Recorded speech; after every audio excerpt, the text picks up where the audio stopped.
इसी तरीके का वीडियो के लिए मेरा चैनल को सब्सक्राइब कीजिए। सन 1947 इंडिया को इंडिपेंडेंस मिलने वाला था। उससे अगर 20 साल पहले देखेंगे तो भारतवर्ष में जो जातिगत समीकरण था उसमें जो पिछड़े जाति के लिए लड़ते थे तो उनमें दो प्रमुख नेता थे।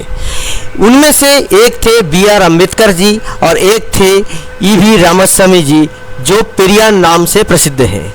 अगर आज का भारतवर्ष में हम लोग देखते हैं जो दक्षिण भारत के राज्य हैं जैसे कि कर्नाटका, जैसे कि तमिलनाडु, यहाँ पे देखते हैं वर्तमान तमिलनाडु में कभी कभी भाषा लेके विवाद होते रहता है और कर्नाटक में भी भाषा लेके विवाद होते रहता है और हिंदी को थोपे जाने का आरोप आए दिन लगते रहता है।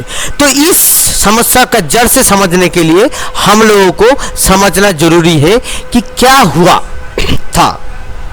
देखिए, अंबेडकर और पेरियार के बीच में 3 मेन मुद्दों के ऊपर हम लोग डिस्कस कर सकते हैं। एक है रेशियल थ्योरी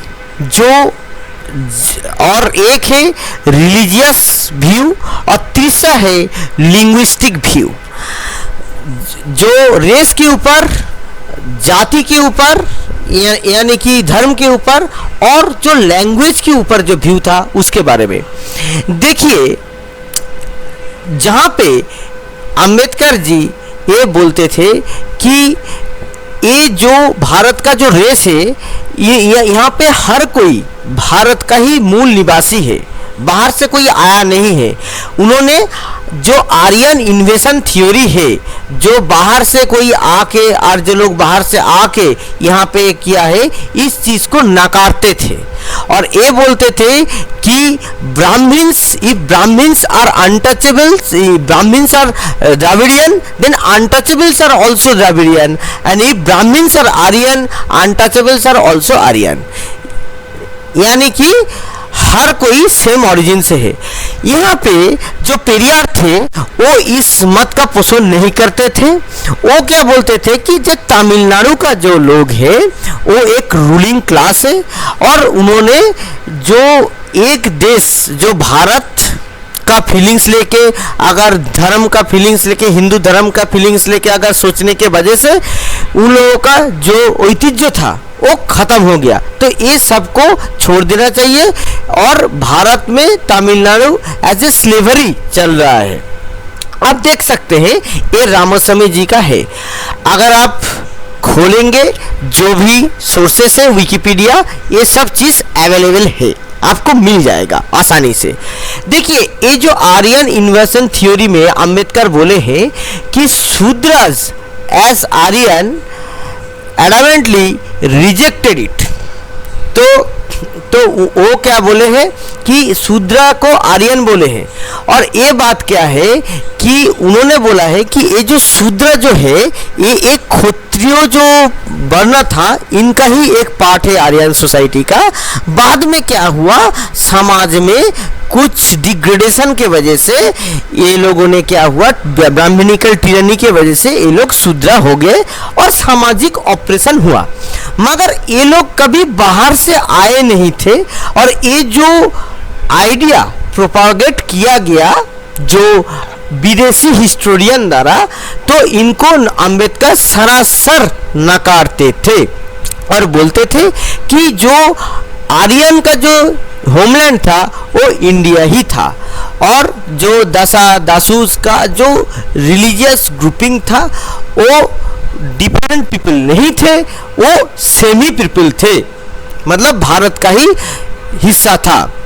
जहाँ पे अगर आप पेरियार का व्यू देखेंगे तो उन्होंने क्या किया था, जो रामचंद्र जी थे उनको पब्लिक गैदरिंग में उनको जला दिए थे उनका छवि, और जो भगवान कृष्णा थे, भगवान राम थे, उनका छवि के ऊपर जूता फेंके थे और जितना भी भगवान थे उनको वो बोलते थे आर्यन गॉड है।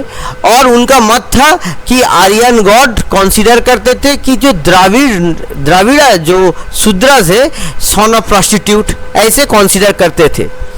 तो ये जो बात था वो क्रिश्चियनिटी का और इस्लाम के बारे में भी क्रिटिकल थे। मगर अगर देखा जाएगा तो जो तिरुचि रैली में पेरियार जो बात बोले थे वो क्या था कि जो मुस्लिम फिलोसफी है उनके साथ जो द्राविडियन फिलोसफी है उनका बहुत मिल है, और जो अरबिक वार फॉर द्राविडियन, जो द्राविड़ का अगर अरबिक माने निकाले तो उसका मतलब आता है इस्लाम। और ये ब्राह्मणिज्म के वजह से कंट्री के ऊपर जब इम्पोज हुआ तो इनके खिलाफ मोहम्मद नबी जो थे वो अपोज किए थे, और ये जो द्राविड़ रिलीजियन को इंस्टॉल किए थे, द्राविड़ रिलीजियन को पीपल के माइंड में लाए थे। तो ये पेरियार का मानना था, और इनके खिलाफ इनका जो आइडियोलॉजी है इनको अंबेडकर जी बिल्कुल नहीं मानते थे और नकारते थे। और पेरियार को अगर देखा जाएगा वो मुंह में बोलते थे कि वो एथेइस्ट है, मतलब ईश्वर को नहीं मानते हैं, मगर वो मोनोथेइस्टिक रिलीजियन में विश्वास रखते थे।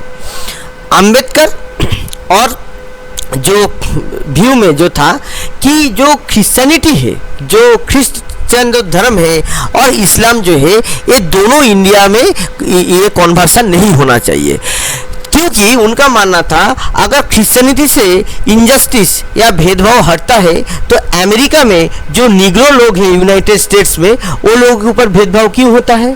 वैसे ही वो इस्लाम के लेके जो मत पसंद करते थे वो ये मत था कि a close cooperation and a distinction it makes between Muslim and non Muslim are very real and very positive and alienating distinction.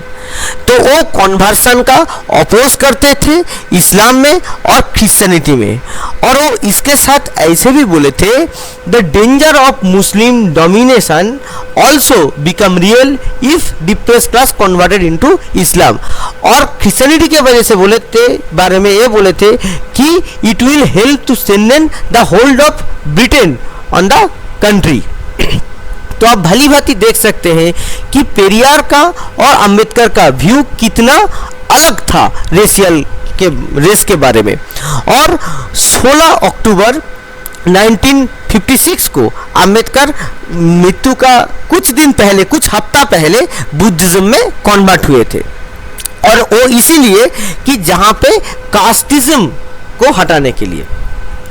अगर आप देखेंगे लैंग्वेज के बारे में, तो लैंग्वेज के बारे में अंबेडकर क्या बोलते थे, जो संस्कृत कमीशन बना था 1956 और 1957 के दरमियान, तो वो बोले थे Sanskrit is a golden treasure of epic and cradle of grammar, politics, philosophy and home of logic, Dharma and criticism.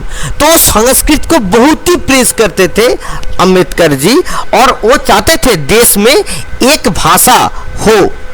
जो आर्टिकल, जो भारत का संविधान है उसमें भी उन्होंने ये चीज को डाला है, आर्टिकल 350 में।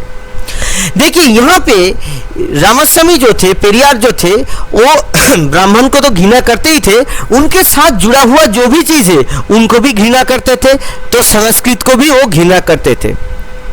तो वो क्या बोलते थे कि ये जो संस्कृत लैंग्वेज है, ये there is nothing noble in it, इसमें कोई अच्छा नहीं है। तो ब्राह्मण ने क्या किया, ब्राह्मण लोग खुद संस्कृत बोलते थे, इसके बारे में संस्कृत का बड़ाई करते थे और दूसरा लैंग्वेज को मजाक उड़ाते थे। ये उनका मानना था, जो विदुथल्लाई में प्रकाशित हुआ है। इसी बारे में आप लोग देखते हैं कि लैंग्वेज के बारे में ये दोनों कितना भिन्न विचारधारा के थे। तो इसके वजह से ही आज तमिलनाडु में जो चीज़ देखा जाता है, जो लैंग्वेज लेके, इनका जो जनक थे ये पेरियार जी ही थे। हालांकि अंबेडकर जी इस मत को पसंद नहीं करते थे और अंबेडकर जी इसका विरोधिता करते रहते थे। अभी अगर हम लोग देखेंगे कि इनमें दोनों में कौन अच्छा है, देखिए कोई अच्छा या बुराई बोलने के लिए हम कुछ नहीं है। इतिहास हमेशा ग्रे एरिया में रहता है, ब्लैक एंड वाइट नहीं होता है। इतिहास कभी भी बाइनरी नहीं होता है। तो दोस्तों, मैं ये आपके ऊपर छोड़ता हूं कि मेरा डिस्कशन देख के आपको क्या लगा, कौन सा आज के दिन का परिस्थिति के लिए सही है और हमारे देश को कौन सा नेता का अभी जरूरत है, कौन सा नेता का विजन का ज़्यादा ज़रूरत है, मैं ये आपके ऊपर छोड़ता हूँ। कमेंट सेक्शन में ज़रूर कमेंट करके बताना आप इस बारे में क्या समझते हैं। अभी इजाज़त दीजिए, नमस्कार।